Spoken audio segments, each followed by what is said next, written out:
कि उस बिंदु से जुड़ी हुई कहानी है जिसके आगे कोई बिंदु नहीं होता। यह उनके जीवन का ही कफन नहीं सिद्ध हुई, बल्कि उनके संचित आदर्शों, मूल्यों, आस्थाओं और विश्वासों का भी कफन सिद्ध हुई। कफन एक ऐसी सामाजिक व्यवस्था की कहानी है जो श्रम के प्रति आदमी में हतोत्साह पैदा करती है, क्योंकि उस श्रम की कोई सार्थकता उसे नहीं दिखाई देती है। जिस समाज में रात दिन मेहनत करने वालों की हालत उनकी हालत से बहुत कुछ अच्छी नहीं थी, और किसानों के मुकाबले में वे लोग जो किसानों की दुर्बलताओं से लाभ उठाना जानते थे, कहीं ज्यादा संपन्न थे। वहां इस तरह की मनोवृत्ति का पैदा हो जाना कोई अचरज की बात न थी। फिर भी उसे तकसीम तो थी ही कि अगर वह फटेहाल है तो कम से कम उसे किसानों की तरह जी तोड़ मेहनत तो नहीं करनी पड़ती।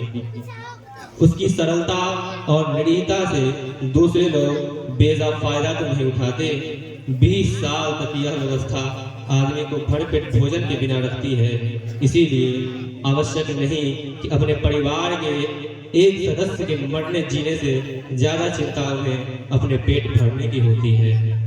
अपने भोजन की तृप्ति से ही दोनों बुधिया की सदगति की कल्पना कर लेते हैं। हमारी आत्मा प्रसन्न हो रही है तो क्या उसे सुख नहीं मिलेगा? जरूर से जरूर मिलेगा। अपनी आत्मा की प्रसन्नता पहले जरूरी है। संसार और भगवान की प्रसन्नता की कोई जरूरत है तो बाद में।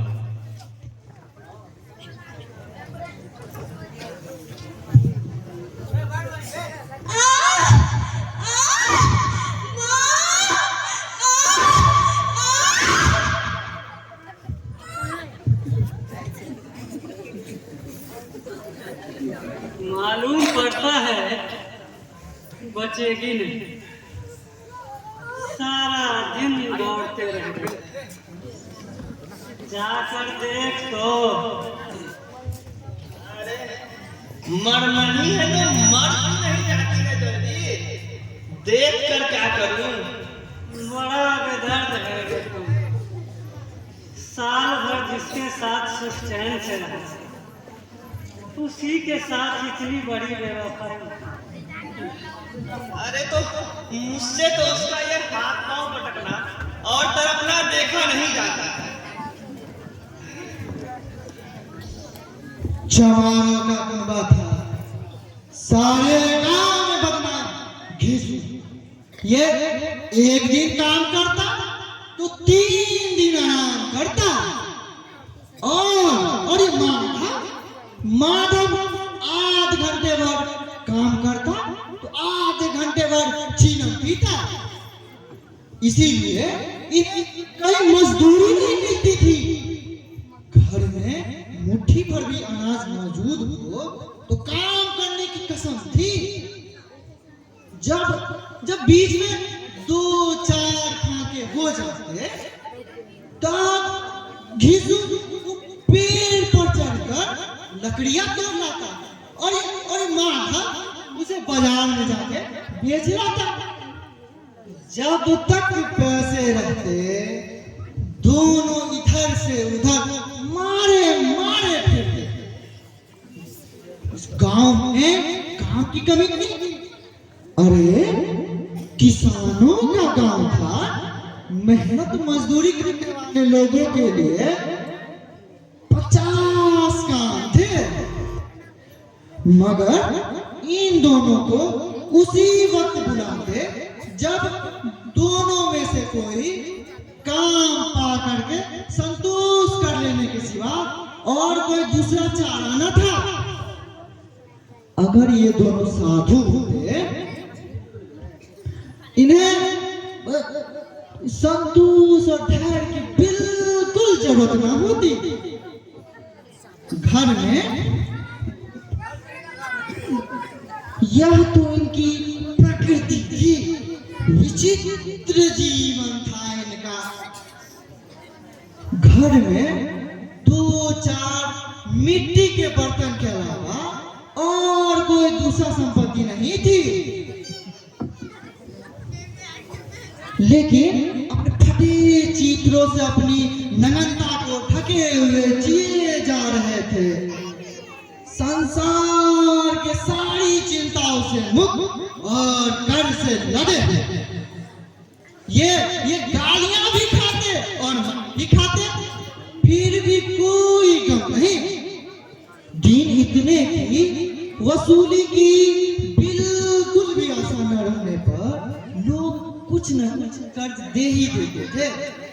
मटर आलू की फसल के समय में किसी दूसरे के खेत से मटर आलू उखाड़ लाते और उसी को भून भुनाकर खा लेते।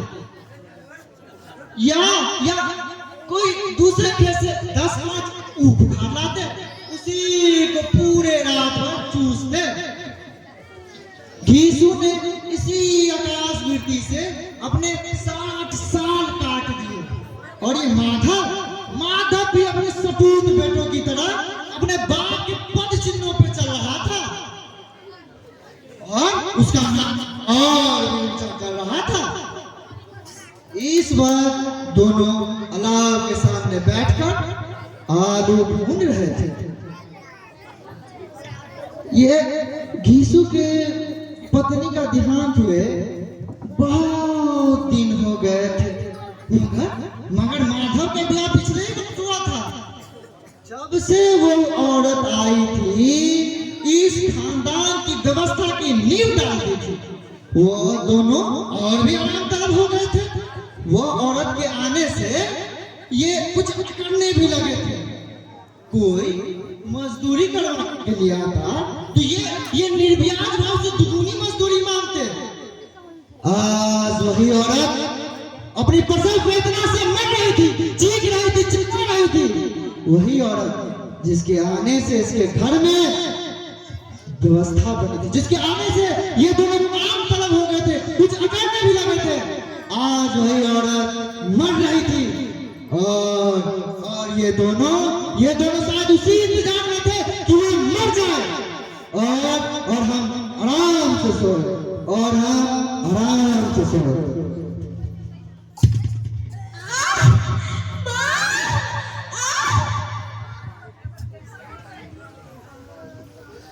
अरे जाकर देख तो क्या दशा है उसकी। चुड़ैल की फिसान है और क्या। अरे यहाँ तो ओझा के पास भी जाओ तो 1 रुपया मांगता है। मुझे वहां जाकर डर लगता है। अबे डर किस बात का, मैं तो यहाँ हूँ। तो तुम ही जाकर देखो ना। मेरी औरत जब मरी थी 3 दिन तक उसके पास से मैं हिला तक नहीं, और वो मुझे देख लेगी तो लजाएगी कि नहीं। हाँ, जिसका आज तक मुंह नहीं देखा, आज उसका उभरा हुआ तन देखो। उसे अपने तन की सुध भी तो न होगी। मुझे देख लेगी तो सही से हाथ पांव भी नहीं पटक सकेगी। अरे मैं तो सोचता हूँ अगर कोई बाल बच्चा हुआ तो क्या होगा। सौंठ गुड़ तेल कुछ भी तो नहीं है घर में। अरे सब आ जाएगा, भगवान दे तो। मेरे 9 लड़के थे, घर में कभी कुछ न था, किसी तरह भगवान ने ही दे रखा है।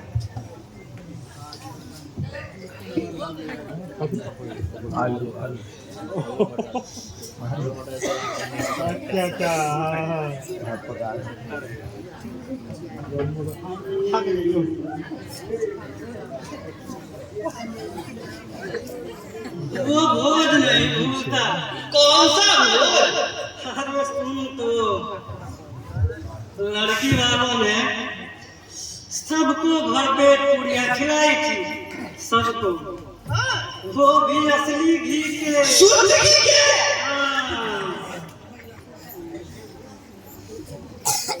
लोगों ने ऐसा खाया किसी से पानी न पिया गया। और परोसने वाले हैं कि पत्थर पर गरम गरम सुवासिक कचौड़ियां दिए जा रहे हैं।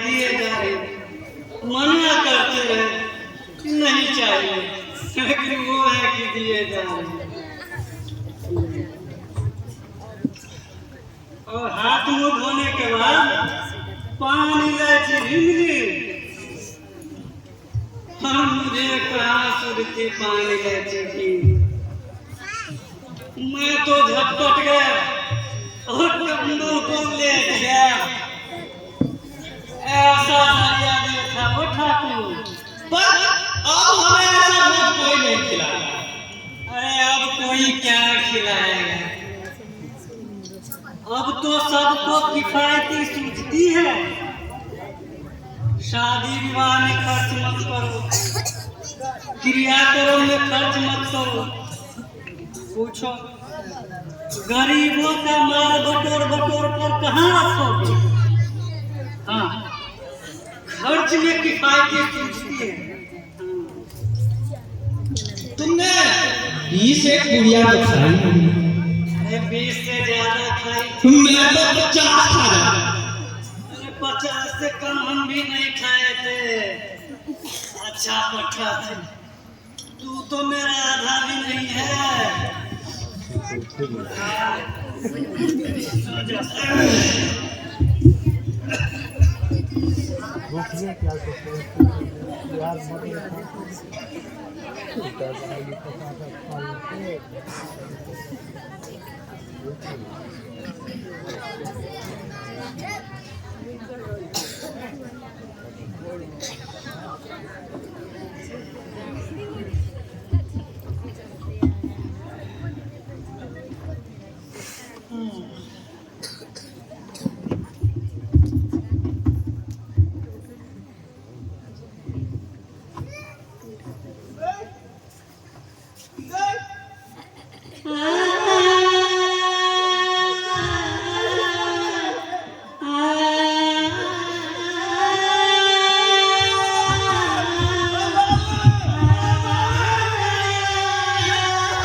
लगता है तुम इस गांव में रहना नहीं चाहते। इतने दिनों से तुम दिखाई नहीं दे रहे थे इस गांव में। रहना कि नहीं रहना इस गांव में? मालिक हम बर्बाद हो गए मालिक। रात को माधव की घरवाली गुजर गई। रात भर हम लोग उसके सिराने बैठे रहे मालिक। अब तो एक रोटी देने वाला भी कोई नहीं रहा मालिक। अब तो आपकी कृपा होगी तो इसकी मिट्टी पार लगेगी मालिक। अब आपके सिवा किसके द्वार पर जाऊं मालिक?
लकड़ी तो जलाने भर को मिल गई।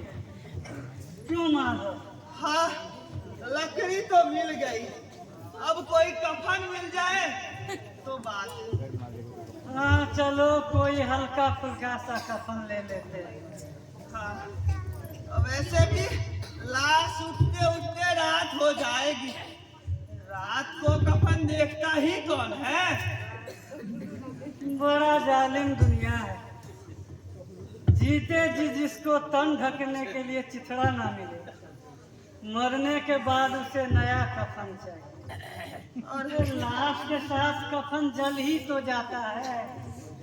हाँ, और यही 5 पैसे अगर पहले मिले होते तो कुछ दवा दारू कर ले। हाँ, सही।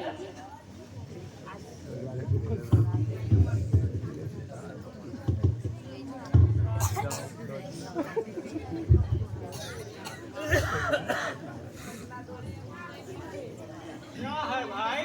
साहू जी, ये मदिरा थोड़ा मुझे भी दे दीजिएगा। लीजिए लीजिए। ये इसमें डालना। दोनों डाल दूं? हाँ, डाल।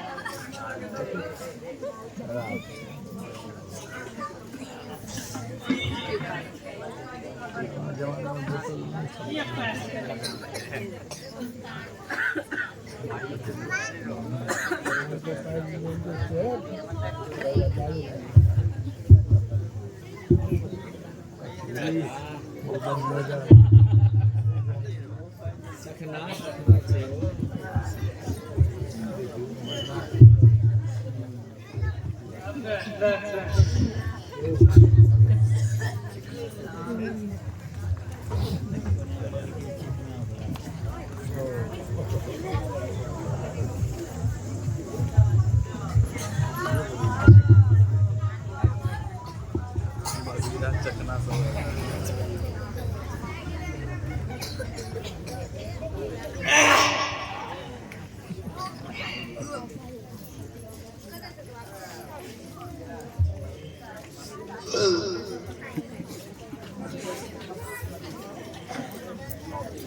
अरे लाश के साथ कफन जल ही तो जाता, बहू के साथ तो कुछ न जाता।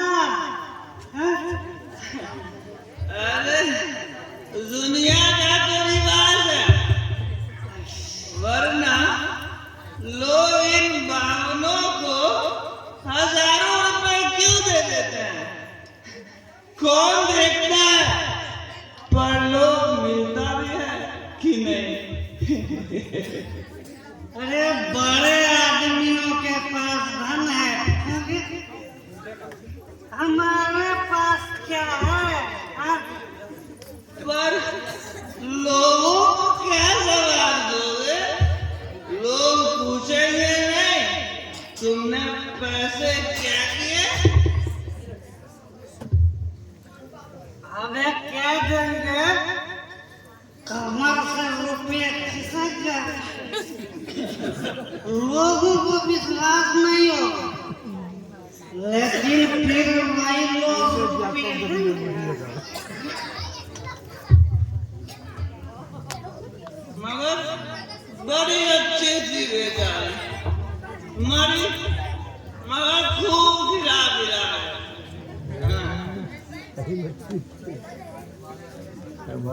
हमारी आत्मा प्रसन्न हो गई, तो क्या उसे होगा, जरूर होगा। भगवान तुम अंतर्यामी हो, उसे बैकुंठ ले जाना। हाँ, आज जैसा भोजन मिला है उम्र भर ना मिला था।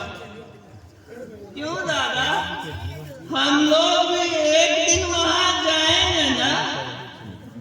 और जो वहां गए और वो पूछेगी कि तुमने कफन क्यों नहीं दिया, तो क्या दोगे?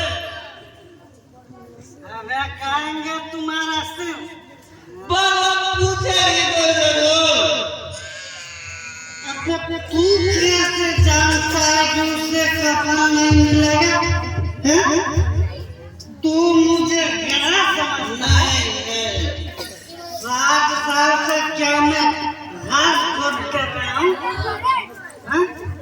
उसे कफन मिलेगा, बहुत अच्छा कफन मिलेगा उसे। कौन देगा? सारे पैसे तो तुमने चेक कर दिए। वो पूछेगी तो मुझसे ना, वो मुझसे पूछेगी। मैंने ही उसके मांग में सिंदूर भरा था। बोलो ना, कौन देगा कौन? अबे यही लोग देंगे। हाँ, लेकिन अब की रुपये हमारे हाथ में है ना।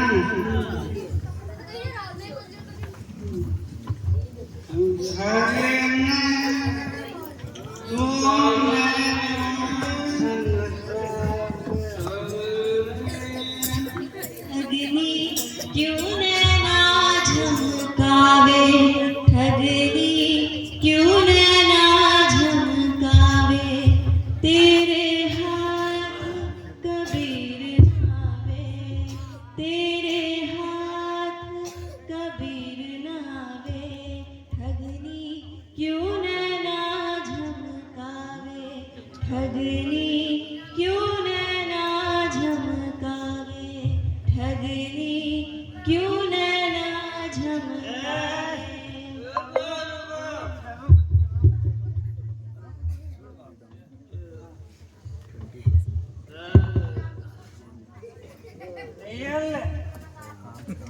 खूब खा और रोए रोए से आशीर्वाद देना, क्योंकि जिसकी कमाई है वो तो मर गई। बड़ी गाड़ी कमाई के पैसे रोए रोए से आशीर्वाद जा, जा, जा।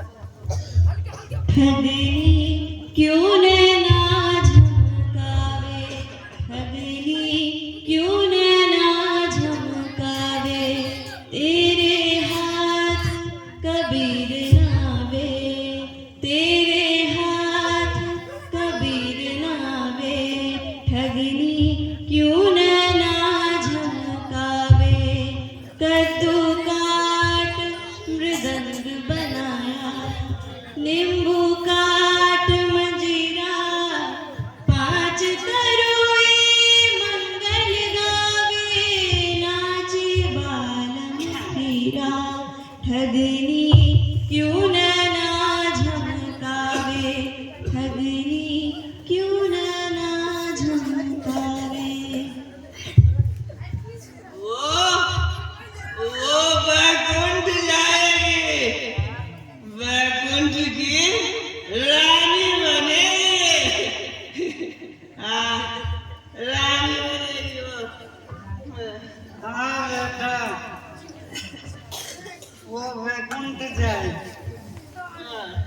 वो न वैकुंठ जाएगी तो क्या ये मोटे मोटे लोग जाएंगे जो गरीबों को दोनों हाथों से लूटते हैं और पाप धोने के लिए गंगा में आते हैं, मंदिरों में जल चढ़ाते हैं। बड़ी अच्छी थी बेचारी, जिंदगी में उसने बड़ा दुख होगा।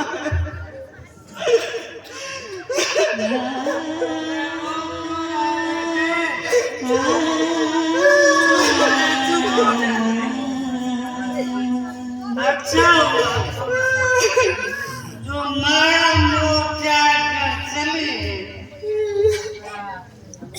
बड़ी भाग्यवान थी बेचारी जो इस माया मोह के जंगल से छूट गई। उड़ जाना, उठ उठ उठ।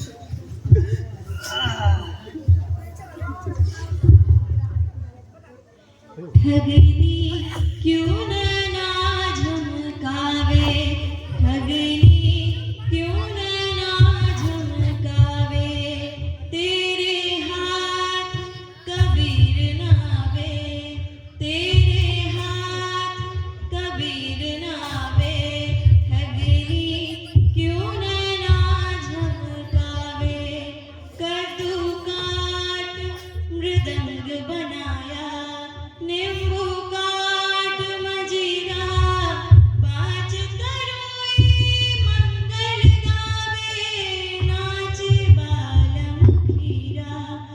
ठगनी क्यों नैना झमकावे, ठगनी क्यों नैना झमकावे।